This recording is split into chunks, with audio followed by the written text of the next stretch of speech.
I have become in the habit of taking a walk every morning. I don't know if that was the very first thing I did. It probably was somewhere within the first 5 minutes of what I did this morning. Um, put a leash on my dog and took him around for about a half-mile walk. I had a microwave burrito for lunch, and that was the last thing I ate. Was that like a meal that I would want to describe for posterity's sake? Apparently I did, because I just did that. Pandemic Monday, at least since school is in session. Being a teacher, Mondays are a little unique because I don't have any classes. I know that sounds a little preposterous as a teacher, but I don't have to get all geared up most Mondays. Every other Monday I do have one class that I teach, but it's a very generally mellow day. I mean, it's not really exciting, sexy stuff. It's just inputting information from my students and getting ready for IP meetings and things like that.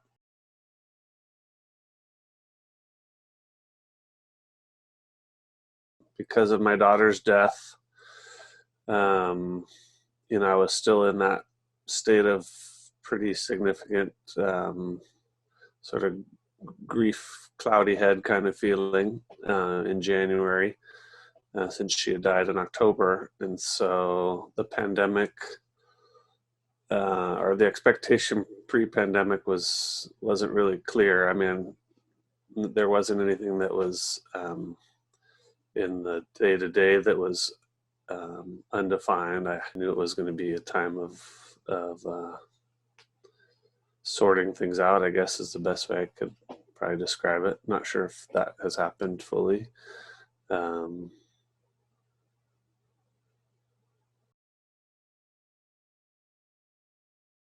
Boring.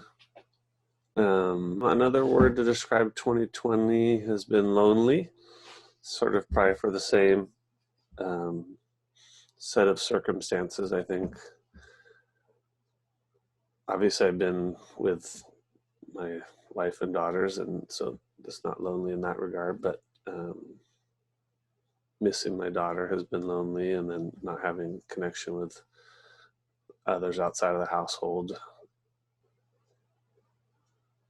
I don't know if I have another word. I think of words that popped on my mind that aren't necessarily, don't resonate fully, but 2020 was going to be a lot about grief for us as we were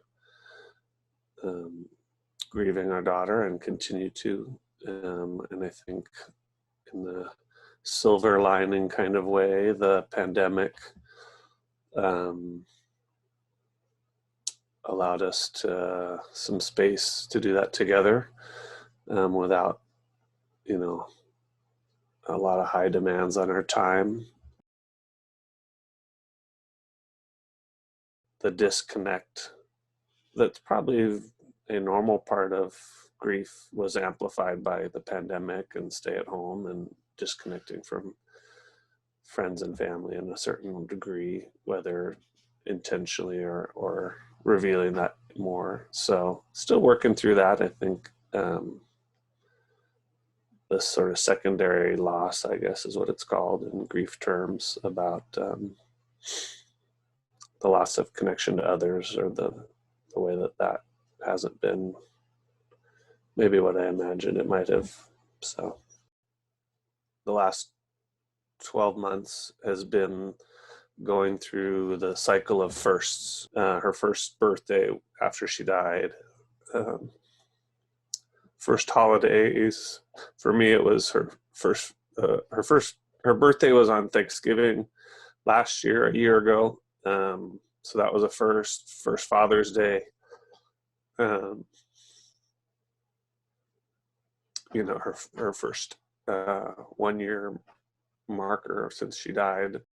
At this point in time, there aren't any more firsts, but I think realizing, and I realize this some in the midst of those firsts, but just in another level, I guess, or another depth or another perspective, just realizing she's gone forever. It's not like every moment is consumed with emotion, maybe the way that it was initially. The phrase that's coming to my mind right now, it's not one I've thought a lot about, but just the idea of, time healing wounds. There is some truth to that in the measure of it's not fresh, it's not yesterday. But then there's a measure also where grief is permanent, and I think I'm at peace on a certain level, but also just having to wrestle it out each time that, I'm always going to grieve. I'm never going to not grieve. I miss my daughter very much, and I think about her a lot, and most of the time that makes me very happy. And some of the time that makes me sad as I miss her. And none of the times is it ever negative. I wasn't surprised by her death. In fact, I had been thinking about it for several years before she died. But also realizing I hadn't thought much at all about life after her dying. And so I think there's been a surprise for me there in terms of just trying to sort that out and make sense of that. I'm a highly social creature. I think I was once described as having I'm not going to say it perfectly, an extreme desire to connect deeply with a lot of people. That's sort of my relational muscle. And I think there's a part of me that's had to learn how to let go of that. Some disappointment, obviously, for not where that relational desire has not been met in the midst of grieving. And so I think there's been disappointment in having to let go of some relationships that I had different expectation of. And then some of it also just realizing, not for any bad reason, but just realizing that relational expectation, regardless of the grief, is just not what I thought it would be. And so I needed to, let go of that. Yeah, I mean, I've been married for 21 years, and I'm grateful before pandemic and certainly in the midst of pandemic for that relationship. I can imagine things being a lot more unpleasant in the pandemic if that wasn't a good relationship. I think because of my daughter's needs, when we were taking care of her, we did a lot of things that were together in spirit and cause, but activities were often separate just because someone had to be taking care of her, or if we were going to do something together, then we left her at home.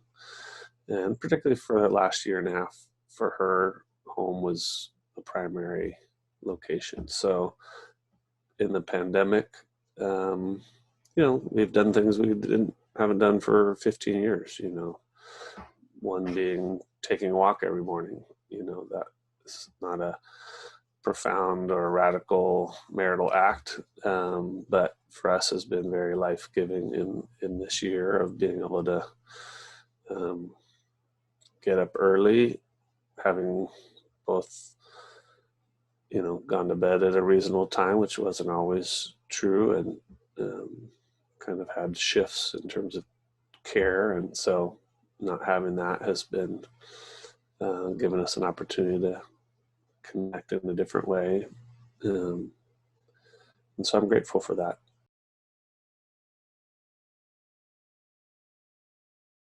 I don't know how much of what I have experienced is change or just perspective on things that have already been in process of changing. How much of it's a point in time change, or just reflecting on things that have already been the process. When I think about change as a husband, I think less preoccupied by every little thing that I might have used to be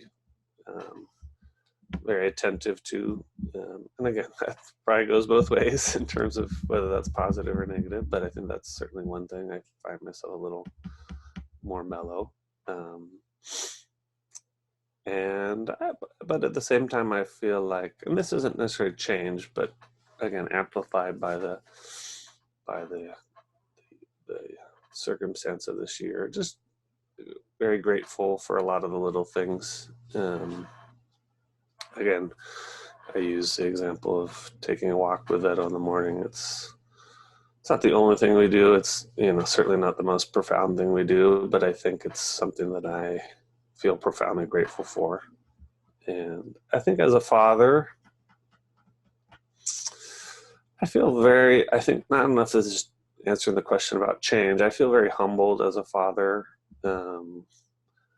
both for obvious reasons, feeling humbled by the loss of my daughter. I think also feel humbled by just not having all the answers when it comes to parenting my other daughters. And I think I'm probably someone who thought he would have all the answers. So there's a change.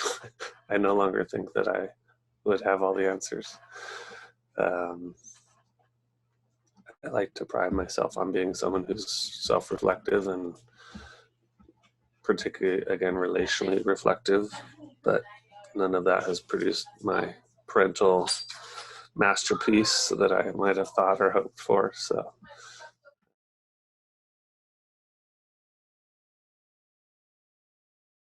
I have cited it as Issa's last gift to me, but about 3 days after she died, I got displaced from the teaching position I had had for about 4 years at Belmont.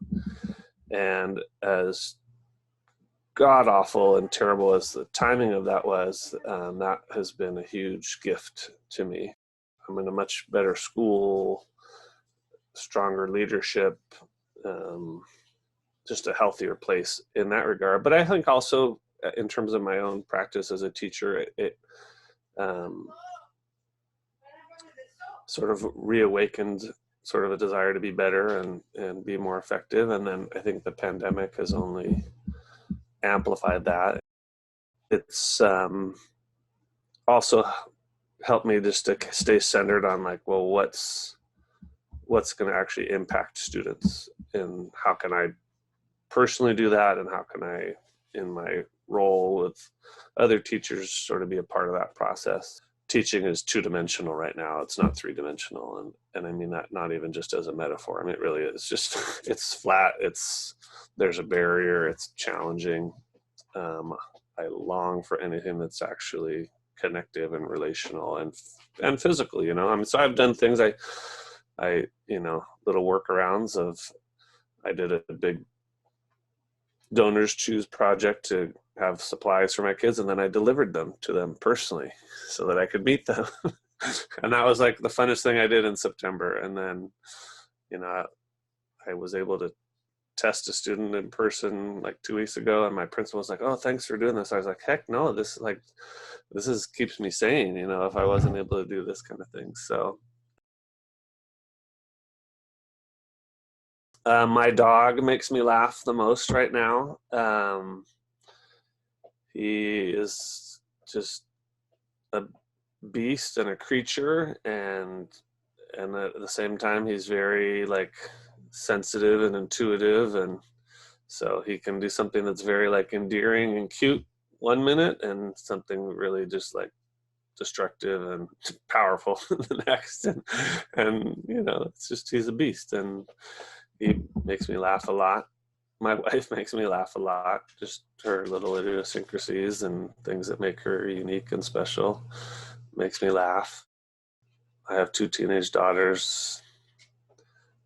That's implicit laughter right there, just the things they do, although I have to learn when to laugh at them and when to hide my laughter. I've always been very inspired by my youngest daughter, and so I think part of grieving her physical absence is learning to sort of hold on to those things that always inspired me about her. And learning how to tell her story is something I'm relearning how to do. As a coach, work with a staff of coaches that really inspire me. Some of them I've worked with for several years and love that, and I'm inspired by just who they are and what they're becoming. And then there's some that are new because I've changed schools, and there's been something about that that's been really just, again, wanting to be the best version of myself, and that they bring that out. And then even though there has been disappointment, there's also been a few friends that have both encouraged me, but also in that brought inspiration, I think, just helping me to keep wrestling and keep in the process and engaged. I don't really have a notable achievement in 2020, and I kind of really don't care. If there was ever a time where I feel okay about sort of dialing things down and just staying a little more sane.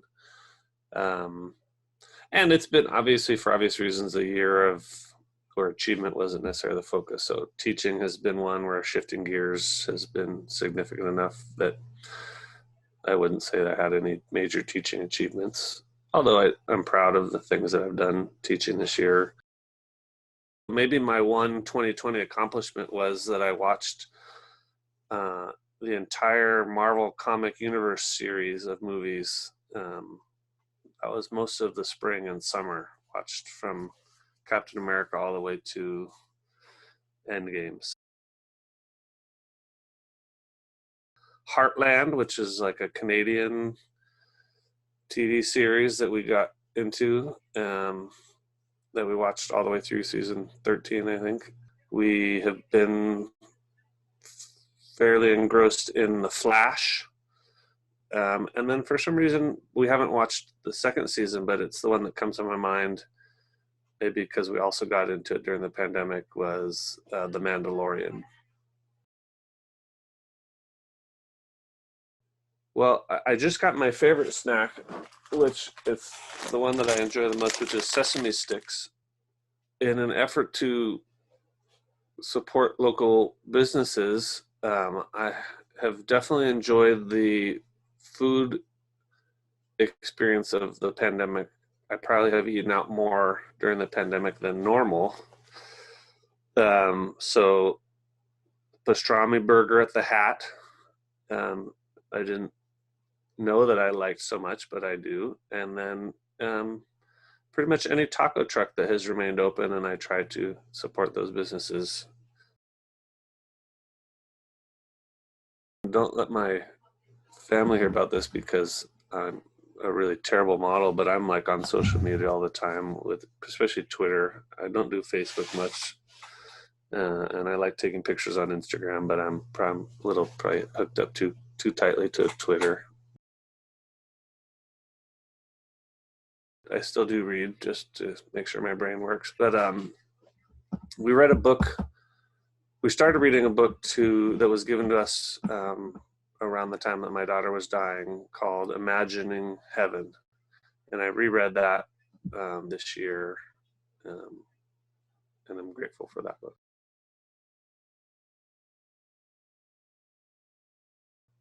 You know, my daughter died, my faith didn't die. Again, doesn't mean there hasn't been very challenging moments with God in the midst of that. What's been harder has been how people have engaged in that grief process. And so I think people worried that I would lose my faith. And part of me is like, well, I didn't. You just missed out on what I did lose, which was my daughter. And so your help was not helpful, because I never lost my faith, and have been very grateful for many things that I've known of God and experienced of the gospel, that I don't know how I would stay sane if I didn't. So Job's that friend that you need to have, but you don't always like to hang out with, because he's kind of says things a little extreme, he's a little intense, but you also realize you need a friend that says things the way Job says things. And so I think reconnected with Job this year, and reconnected with God through Job this year. And the question of change, um, I'm not someone who thought a lot about heaven, but I think because my daughter's there, I think about it a lot more now. And some of that's comforting and some of that's hard, like heaven is a place that I believe is incredible. It's hard for me not to be able to experience that with her, you know. So I think that's been the faith challenge for me, is there were so many things that we prayed for her for so many years, and now they're happening. I just don't get to see them, and so that's been a hard thing.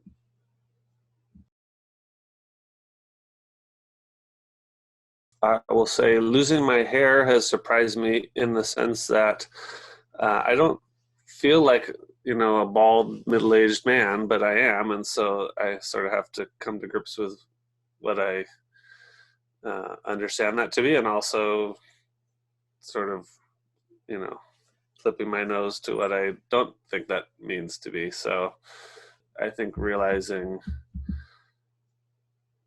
conceivably more than half of my life has passed, and I don't have a lot of big decisions left in my life. I'm married. I'm not going to have any more kids, Lord willing, and I'm probably going to stay in the same home for a while. It's like I'm not trying to figure out the meaning of life, but at the same time, there's a lot that feels undecided, and trying to make sense of what that means as a 46-year-old and how that's different than maybe I thought it would be when I was 20.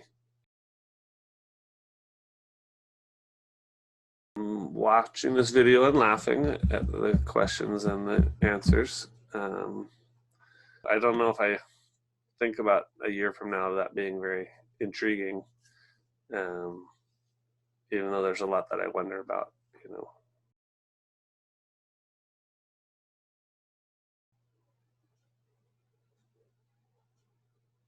I don't know. I don't have